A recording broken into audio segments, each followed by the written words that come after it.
Hello friends, welcome back to Aarti's home kitchen. આજે આપણે બનાવીશું પનીર પરાઠા.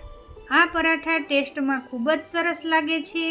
અહીંયા હું તમને પરાઠા વણતા સમયે બિલકુલ ના ફાટે એના માટે શું ધ્યાન રાખવું એ બધું આગળ વિડીયોમાં જણાવું છું, અને સાથે પરાઠાને કેવી રીતે શેકવા જેનાથી પરાઠા એકદમ સરસ ફૂલીને દડા જેવા થાય એની બધી ટીપ હું તમને આ વિડીયોમાં જણાવું છું. તો અહીંયા તમે જોઈ શકો છો આપણા પરાઠા કેટલા સરસ બન્યા છે અને અંદર સ્ટફિંગ પણ કેટલું સરસ ફીલ થયું છે. તો તમારે પણ આવા પરાઠા બનાવવા છે ને, તો ચાલો જોઈ લઈએ બધી જ ટિપ્સ એન્ડ ટ્રિક સાથે પનીર પરાઠાની રેસીપી સારી લાગે તો લાઈક કરજો, શેર કરજો અને આવી નવી નવી રેસીપીના વિડીયોને જોવા માટે મારી ચેનલને સબસ્ક્રાઈબ કરી બેલ આઇકોનને દબાવવાનું બિલકુલ ના ભૂલતા. તો ચાલો આજની રેસીપી બનાવવાનું શરૂ કરીએ. તો હવે સૌથી પહેલાં પનીર પરાઠા બનાવવા માટે આપણે પરાઠાનો લોટ બાંધી લઈશું. તો મેં અહીંયા 2 કપ ઘઉંનો જે રોટલી બનાવવા માટેનો ઝીણો લોટ હોય એ લીધો છે, અને એટલી ક્વોન્ટિટીથી 5 થી 6 નંગ જેટલા પરાઠા બની જશે. તો હવે આ લોટમાં 1 ટેબલ સ્પૂન જેટલું મોણ માટે તેલ ઉમેરીશું અને સાથે 1 ચમચી જેટલું અથવા તો સ્વાદ પ્રમાણે મીઠું ઉમેરીશું. આટલું ઉમેરી આપણે આનો લોટ બાંધવાનો છે. તો થોડું થોડું કરી પાણી ઉમેરતા જઈએ અને આનો આપણે લોટ બાંધીશું. તમે કોઈ પણ સ્ટફિંગવાળા પરાઠા બનાવતા હોય એનો લોટ તમારે સોફ્ટ બાંધવાનો. પરાઠા બનાવવા માટે લોટ બાંધવાની જ ખૂબી છે. હવે આપણે તેમાં 1 ચમચી તેલ નાખી અને એકદમ સારી રીતે મસળી લેશું. તો અહીંયા તમે જોઈ શકો છો મેં લોટને બાંધી લીધો છે. 2 કપ ઘઉંનો લોટ બાંધવામાં મેં અહીંયા 1 કપ કરતાં થોડું ઓછું પાણી યુઝ કરેલું છે. હવે આ લોટને 10-15 મિનિટ માટે રેસ્ટ આપી દઈએ. તો હવે આપણે અહીંયા સ્ટફિંગની તૈયારી કરીશું. તો એના માટે મેં અહીંયા એક પેનમાં 2 થી 3 ટીસ્પૂન જેટલું તેલ ગરમ થવા માટે રાખી દીધું છે. તેલ ગરમ થાય એટલે આપણે આમાં 1/4 ટીસ્પૂન જેટલી હિંગ ઉમેરીશું. ઘણા લોકો સ્ટફ પરાઠામાં હિંગ નથી ઉમેરતા. જો તમારે ના ઉમેરવી હોય તો સ્કીપ પણ કરી શકાય. સાથે આપણે 2 મીડિયમ સાઇઝની ઝીણી સમારેલી ડુંગળી ઉમેરીશું. જો તમે ડુંગળી ના ખાતા હોય તો આ સ્ટેપને બિલકુલ સ્કીપ કરી શકાય. અહીંયા તમે ડુંગળી કાચી પણ ઉમેરી શકો છો, પણ આ રીતે થોડી ડુંગળીને સાતળીને પરાઠામાં ઉમેરવાથી પરાઠાનો સ્વાદ ખૂબ જ સરસ લાગે છે. તો અહીંયા તમારે ડુંગળીને ઓવરકુક નથી કરવાની. આ રીતે મીડિયમ ગેસ પર ડુંગળીને 1 મિનિટ માટે સાતળી લેવાની. થોડી ડુંગળીનો કલર ચેન્જ થાય એટલે આપણે ગેસની ફ્લેમને બંધ કરી દેશું. અહીંયા તમે જોઈ શકો છો થોડો ડુંગળીનો કલર બ્રાઉન થઈ ગયો છે. તો હવે આપણે ગેસની ફ્લેમને બંધ કરીએ અને ડુંગળીને થોડી ઠંડી થવા માટે રાખી દેશું. તો અહીંયા લગભગ 5 મિનિટ જેટલો સમય થઈ ગયો છે અને આપણી ડુંગળી થોડી ઠંડી થઈ ગઈ છે. તો હવે આપણે પનીર પરાઠા માટેનું સ્ટફિંગ તૈયાર કરીશું. તો એના માટે મેં અહીંયા 100 ગ્રામ જેટલું પનીર લીધેલું છે, અને પનીર મેં આ રીતે થોડું ક્રમ્બલ કરીને લીધું છે, એટલે કે પનીરનો ભૂકો કરીને લીધું છે. તમે અહીંયા પનીરને ગાજર કે દૂધીના હલવાની ખમણીથી ખમણીને પણ લઈ શકો છો. આ રીતે થોડું તમે પનીરને ક્રમ્બલ કરીને લો તો જ્યારે તમે પરાઠા વણો ત્યારે એ બિલકુલ ના ફાટે. હવે આ પનીરમાં આપણે જે ડુંગળીને સાતળીને રાખી છે એ ઉમેરી દેશું. આ મારું હોમમેડ પનીર છે. તમારે પનીર ઘરે બનાવવાની રેસીપીનો વિડીયો જોવો હોય તો તમે કોમેન્ટ બોક્સમાં જરૂરથી જણાવજો. હવે આપણે આમાં 1/2 ટીસ્પૂન ગરમ મસાલો ઉમેરીશું, 1/2 ટીસ્પૂન ચાટ મસાલો, 1 ટીસ્પૂન નમક, 1 ટીસ્પૂન આમચૂર પાવડર. આમચૂર પાવડર એડ કરવાથી તેનો ટેસ્ટ આપણા પરાઠામાં ખૂબ જ સરસ આવશે. હાફ ટીસ્પૂન હળદર પાવડર, 1 ટીસ્પૂન લાલ મરચું પાવડર, 1 ટીસ્પૂન ધાણા જીરું પાવડર એડ કરીશું. આટલું ઉમેર્યા પછી એક મીડિયમ સાઇઝનું ઝીણું સમારેલું મરચું ઉમેરીશું અને થોડી ઝીણી સમારેલી કોથમીર ઉમેરીશું. તમારે અહીંયા લીલા મરચાંની ક્વોન્ટિટી વધારે કરવી હોય તો વધારે કરી શકાય. હવે આપણે આ બધું સારી રીતે મિક્સ કરી લેશું. એકવાર આ રીતે સ્ટફિંગ સરસ મિક્સ થઈ જાય પછી આપણે આ સ્ટફિંગને આ રીતે હાથથી મિક્સ કરવાનું અને સાથે સાથે પનીરને પણ આ રીતે મેશ કરતા જવાનું. એટલે પરાઠા બનાવતા સમયે સ્ટફિંગ બિલકુલ છૂટું ના પડે અને એકદમ સરસ બધા મસાલા સાથે મિક્સ થઈ જાય. તો અહીંયા તમે જોઈ શકો છો મેં ખૂબ જ સારી રીતે ક્રમ્બલ કરી મસાલાને તૈયાર કરી લીધો છે. હવે આપણું સ્ટફિંગ બિલકુલ તૈયાર છે. તો 15 મિનિટ જેવું થઈ ગયું છે અને લોટ આપણો સરસ રેસ્ટ થઈ ગયો છે. તો હવે આપણે આ લોટમાંથી મોટી સાઈઝનું લુવું લઈ લેશું. તો અહીંયા તમારે જેવડા પરાઠા બનાવવા હોય એવડું લુવું લેવાનું. તો અહીંયા તમે લોટ જોઈ શકો છો બિલકુલ એકદમ સરસ સેટ થઈ ગયો છે.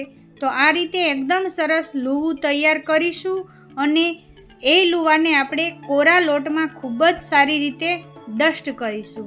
મેં અહીંયા ડસ્ટિંગ માટે રોટલીનો જ લોટ લીધો છે, જે આપણે ઝીણો લોટ યુઝ કરતા હોય એ જ લીધો છે.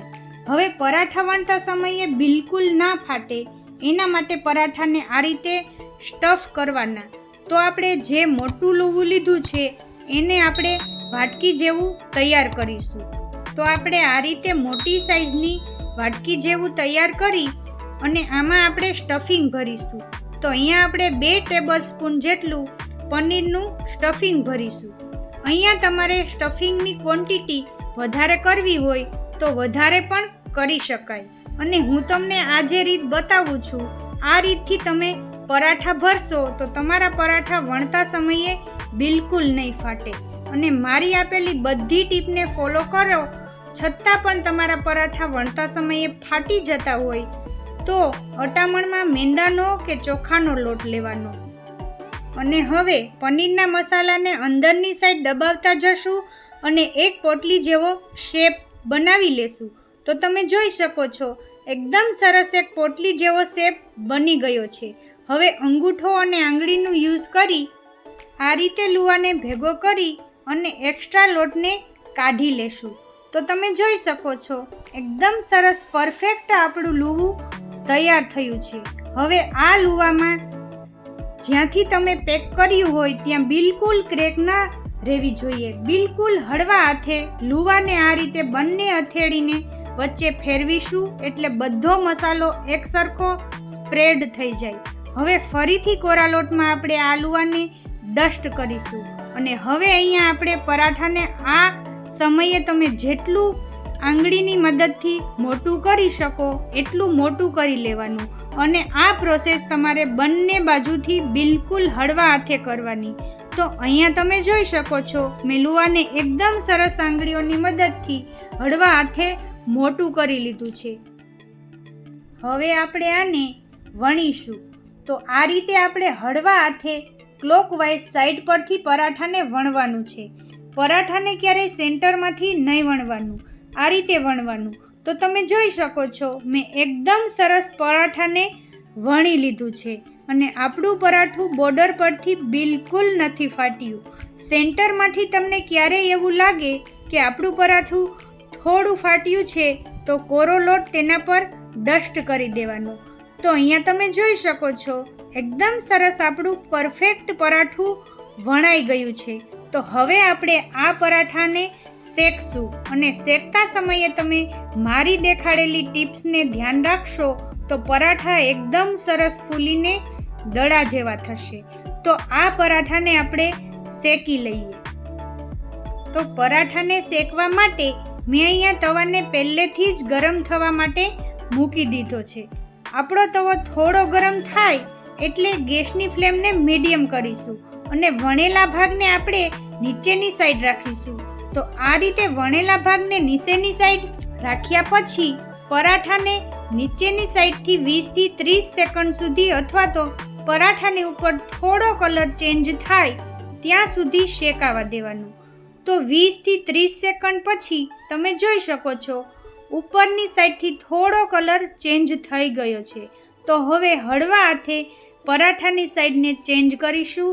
નીચેથી પરાઠાને ફરીથી 10-20 સેકન્ડ સુધી પરાઠું સેટ થાય પછી ઉપરની સાઈડ ચમચીની મદદથી બિલકુલ હળવા હાથે આ રીતે બધી સાઈડ સારી રીતે તેલ કે ઘી લગાવીશું. તમારે અહીંયા બટરમાં પરાઠાને શેકવા હોય તો બટરમાં પણ શેકી શકાય. તો આ રીતે બધી બાજુ તેલ લગાવ્યા પછી આપણે પરાઠાની સાઈડને ચેન્જ કરીશું.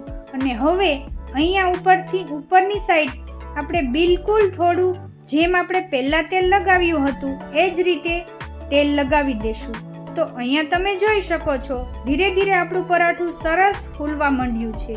આ રીતે થોડું પરાઠું ફૂલે એટલે પછી સાઈડને ચેન્જ કરવાની. તો તમે જોઈ શકો છો એકદમ સરસ આપણું પરાઠું ફૂલીને દડા જેવું થઈ ગયું છે. તો આટલી તમે નાની નાની વાતનું ધ્યાન રાખશો તો તમારા પરાઠા પણ એકદમ સરસ આ રીતે ફૂલીને દડા જેવા થશે.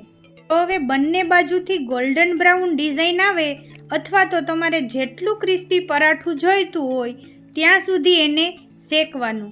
તો અહીંયા મેં ખૂબ જ સરસ પરાઠાને શેકી લીધું છે.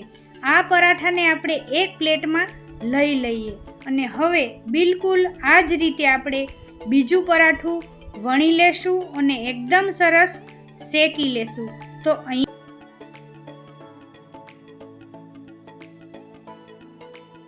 તમે જોઈ શકો છો આપણું બીજું પરાઠું પણ એકદમ સરસ ફૂલીને દડા જેવું થઈ ગયું છે. તો અહીંયા આપણા આ પનીર પરાઠા બિલકુલ તૈયાર છે. અને પરાઠાનું અંદરથી સ્ટફિંગ તમે જોઈ શકો છો કેટલું સરસ સ્ટફિંગ બધી બાજુથી સ્ટફ થયું છે. તો તમે આ રીતે પરાઠાને વણશો અને આ રીતે શેકશો તો તમારા પરાઠા પણ ખૂબ જ સરસ બનશે. તો તમે આ રીતથી પરાઠાને બનાવજો અને તમારો અનુભવ મને કોમેન્ટ બોક્સમાં જરૂરથી જણાવજો. તમે પરાઠા બનાવો છો તો કેવી રીતે બનાવો છો એ પણ મને કોમેન્ટ બોક્સમાં જરૂરથી કહેજો. અહીંયા તમે જુઓ કેટલા સરસ પનીર પરાઠા આપણા બન્યા છે. તે સ્વાદમાં ખૂબ જ સ્વાદિષ્ટ બન્યા છે. અને આ પનીર પરાઠાને તમે બાળકોના લંચ બોક્સમાં પણ આપી શકો છો. તે બાળકો માટે ખૂબ જ હેલ્ધી રહેશે.